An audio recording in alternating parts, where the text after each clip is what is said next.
Well, I want to introduce our first speaker. Carl is a good friend. He's a faculty member here, and he is an ecologist. He's also an author, and he explores how humans are changing the living world and what that change means. He has a number of prizes. He's a MacArthur Genius awardee, Pew and Guggenheim Fellowship awardee. He's written a number of books. He holds the endowed chair for nature and humanity at Stony Brook University. And his most recent book, which I have read, but Carl, buy it. Huh? I think he's always going to be at cost.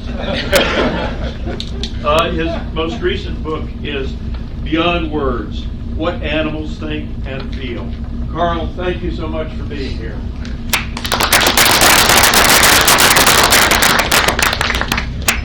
Hey, good morning, everybody. I guess I have to try to project into the back. Can people in the back hear me okay? Yeah. Okay, good. All right. Well, as Larry mentioned, I'm an ecologist. I mostly have a marine emphasis in a lot of my work. And as he mentioned, I do write books. Many of the books are marine themed, so my talk today will be a little bit marine themed. I know not everybody here works on the ocean or marine things or ocean trash, but that's what I'm mainly going to emphasize because that's my interface between our material culture and the rest of the world. First of all, we have these capacities. All of us know that these are capacities of the human mind. The question is, are these capacities of only human minds? What about these other large brains that share the planet with us? What's their experience of life? How vivid is their life to them, and how much do they value their own existence? These are, in a way, hard questions to get into, but you can see by the way that all animals try so hard to stay alive that the imperative for survival is one that we share.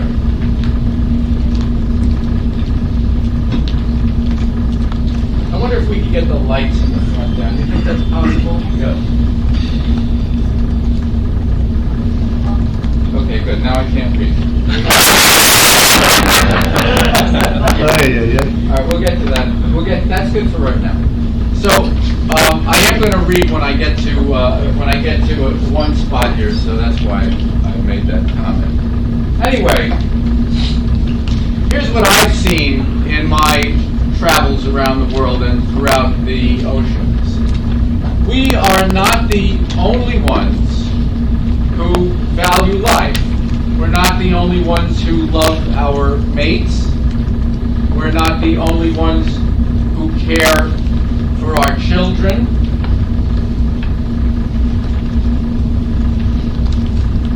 Albatrosses nest on the remotest islands in the biggest oceans in the world. These are Laysan albatrosses. Laysan albatrosses, like most albatrosses, when they have a chick in the nest, they will go for 2 or 3 weeks, occasionally a month, and travel anywhere from 5 to 10,000 miles in one trip lasting weeks to bring back one meal for their chick. The chicks of the various albatross species do not fledge until they're anywhere between 6 and 13 months old. Albatrosses spend a lot of effort keeping that chick alive and letting it fledge. This is a Laysan albatross on Laysan Island. We never think about Laysan Island. Probably most people have never heard of Laysan Island. But they know about us. This is what their home looks like. Thank you, people. After spending maybe 3 weeks at sea to bring back one meal, this is what they feed their chicks. Things like the screw tops to peanut butter jars, toothbrushes, things like that. All of these birds have plastic in them. It doesn't always kill them. It's never good for them. This is one chick that was 5 months old, getting ready to fledge, and it died, and it was packed with red cigarette lighters. Now, this is not the relationship that we are supposed to have with the rest of the living world. But it's not me standing here saying this. This is the relationship we do have with creatures we don't even know exist.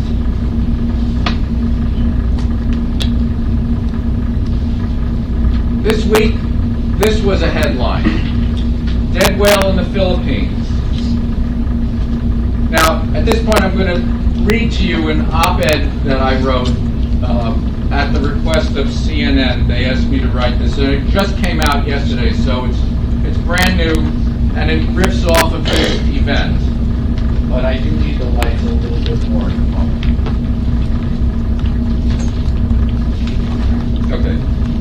This week, we read of a whale who washed up dead in the Philippines with almost 90 pounds of plastic in his stomach.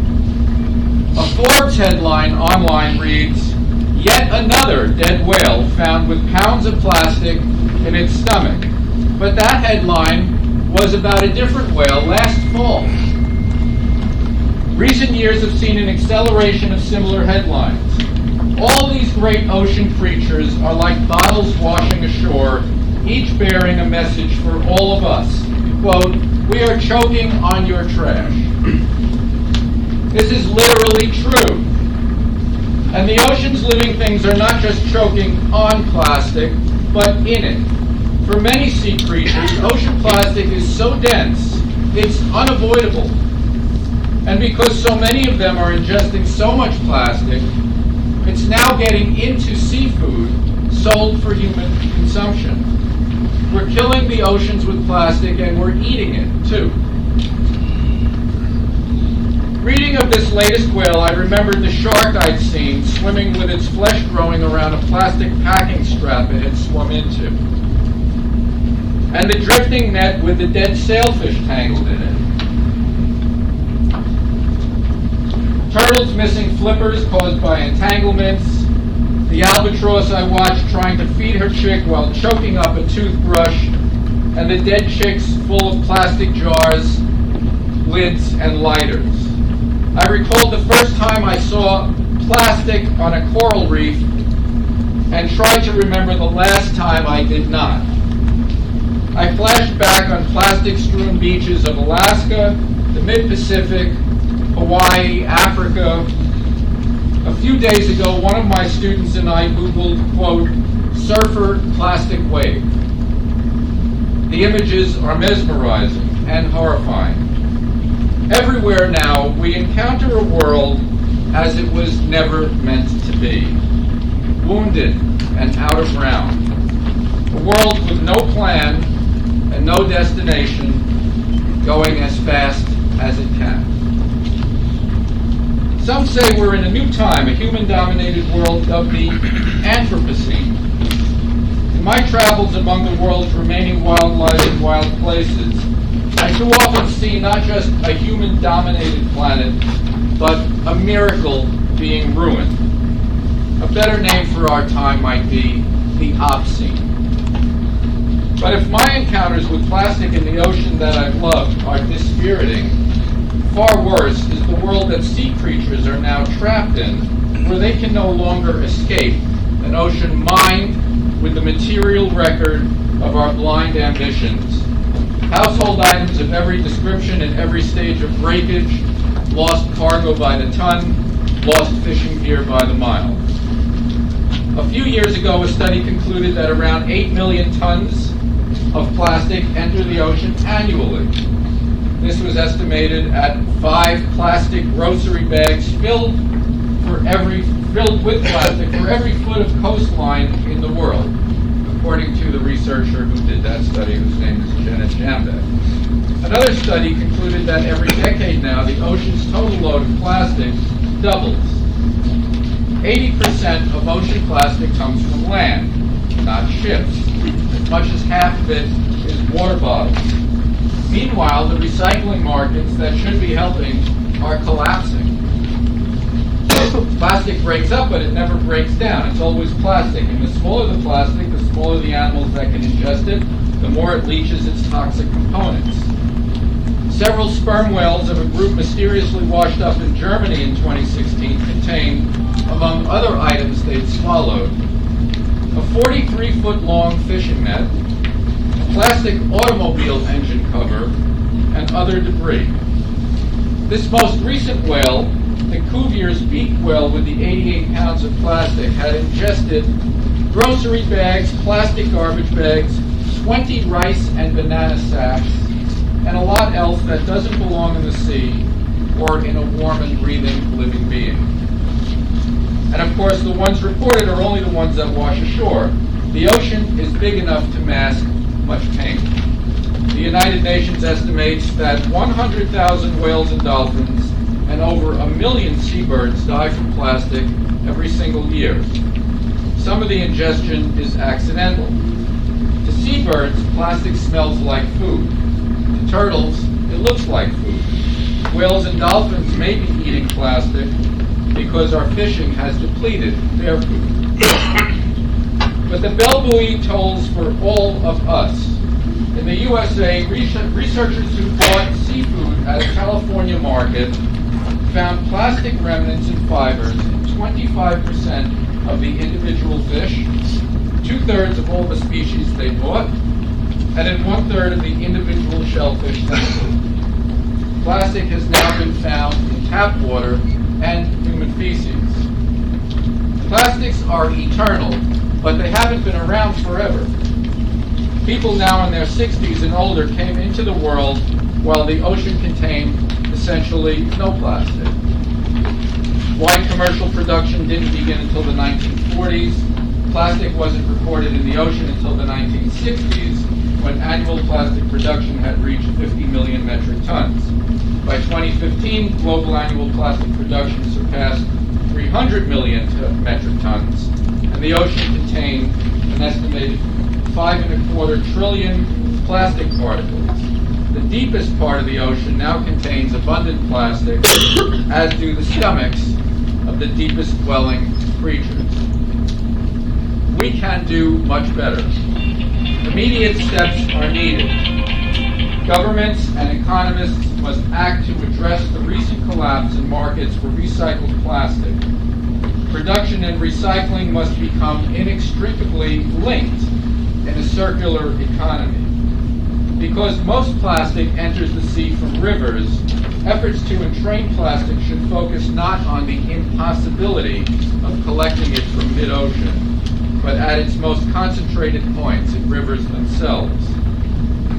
Plastics that cannot be recycled should be banned from household items and packaging, as should most single-use applications of plastic. New, truly biodegradable materials, which exist with more in development, must rapidly be scaled to replace non-decomposable polymers in many uses, especially all single-use products. If that doesn't happen, we can expect ever more plastic in the bodies of ever more of the world's beleaguered, ailing, toxified creatures, a list that will increasingly include us. That dead whale is telling us loud and clear that action is overdue.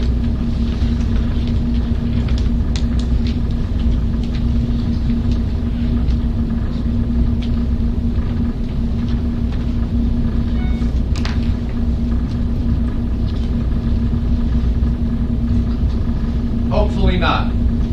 Thank you very much.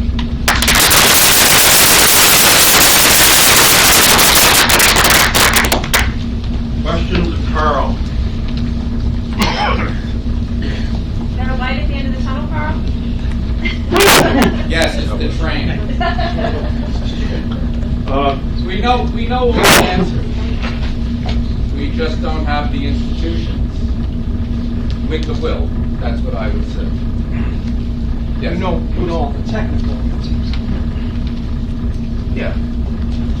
Technical action. We know what to be done. We know how to do it. Yes. I guess, which country is the worst offender of having, plastics dumped into the waterways? Well, as I showed here, most of it seems to be coming from China. A wrinkle is I don't know how that interacts with all the trash we sent there. That some of that might be our garbage that we don't. We still are. The American idea is we throw it away. Even if we're recycling it, first it has to go as far away as it can possibly go, so we don't have to think about it anymore. That's the way we do it. Yes. Hi, if I heard you right, you said that production and recycling have to be absolutely circular. What would that look like? Well, there are many. There's a concept called the circular economy, and there are many people who write about that and have written books about that. Exactly what that would look like. The expectation of producers to also recycle, just to use the shorthand word for it, so that you don't just produce things and not think about them anymore. You don't just consume things and not think about them anymore. That the entire system is set up so that what you produce gets reused. That's what every living thing in the entire world does. Yes. Just a quick question. If you had to prioritize other commonly available materials, food container materials, should be banned versus kept, how would you rank them? Like, for example, glass has been around for 3,000 years, and we have a problem with glass. So, I'd be curious how you would rank them. Well, glass to me is not. It's not a toxic substance. It just piles up. It doesn't do anything worse than piling up. Plastic. There's nothing good you can say about plastic that has been thrown away. Why do we package yogurt that lasts for 3 weeks in an eternal material? Why don't we scale the use to the material that it's being used for? I mean, it makes it's completely thoughtless. It's completely thoughtless. We think we're the moral beings. We think we're the rational beings. We're the only irrational being. Everything else is a pragmatist. We are the only irrational being. We're the only one who does things without thinking anything about the consequences. There's no vehicle to tell China to stop dumping in the ocean. Like none. I mean, that's the problem. Not us sending China biodegradable plastics so they can dump it in the ocean is not the answer. I don't know that this is dumped in the ocean. What I think is that they didn't have the crying Indian in China. So, when I travel, Yes. what I see is that the amount of shit that is everywhere is mind-boggling. And in the United States, it's really a lot better than that. It's a lot better than it was when I was a kid. I remember, now you see somebody throw a Slurpee thing out the car window. That's unusual, but that's what everyone used to do. And that's what everyone else in the world does. They don't know what to do. Nobody ever told them, don't do that. I've been in classrooms in Africa where we gave the kids snacks, and after they unwrapped them, they just dropped all the wrappers on the floor, because what else do you do with it? They don't have any garbage cleanup. They don't have any way to think about trash. That's the way it is in most of the world. Most of that stuff from China is just blowing into rivers. Just using the most rudimentary math, 70% of the plastics on the planet are going to China, all right? You take that into effect, and then you take into effect the per capita of what China's population is to us. This chart would invert itself 100%. It's easy for us to blame other people on what's going on here, but this problem stems from everywhere. It's not just China's problem. I think we gave it to China. I think you're right about that. This This just shows plastic debris entering the world oceans. It doesn't show, as you're pointing out, how a lot of it gets to China. But I also think there's an ethos that's part of that. The fact that there are 3 times more Chinese is part of that. I think there are a few things that contribute to this. Yeah. Anybody else? I thought I saw. Yes. Yes, so that data, Jenna Jembeck created that looking at domestic use and disposal that has nothing to do with imports, waste management imports. China lacks comprehensive waste management systems for almost all of its rural population and about a quarter of its urban population. So, Carl, just to bring this back home a little bit, going back a few years to one of our last major beach wash-ups here, which was caused by combined storm sewers, but still involves what we put in places that shouldn't be receiving materials. We counted something like every 3 to 5 feet of plastic tampon applicator on the South Shore beaches. So, not a good thing. Well, the other day, I was down in Washington, D.C., and I had 12 raw oysters. The next day, I talked to a colleague of mine, and he said he had been analyzing microplastics in oysters, and he had discovered Vibrio, 3 species of Vibrio on microplastics in oysters. He did not imply that they were going to cause disease, but nevertheless, as you said, they're the food that we eat. And then lastly, from one of your own books, I recall you saying something like, if it's in one of my books, it's true. this is when an albatross brought back food to its baby. And as I understand it, they only have 1 chick, and the parents feed that chick, nobody else will. Right. You said something like the parent albatross retched and retched and retched again, and finally the head of a green toothbrush came out of its mother's mouth to feed the baby. And so that baby very likely starved. Nobody else could take care of it. Yeah, she couldn't get the toothbrush out, and so she couldn't complete the feeding. And right, the baby probably So, plastics is one of the things that we cope with in the recycling program, and of course now we're not taking as many polymers as we did a few years ago. And one of the things that really frustrates me as I get older is that I can't even identify the label of it's 1 or 2 on many of the products that I know that are recyclable. And on those that aren't, I can't determine clearly and easily whether or not they should go in the recycling bins or not. And so, in a way, transparency, if we can solve very easily about what is marketable, what isn't, and help our own recycling industry. All right. Thank you. Thank you, Carl.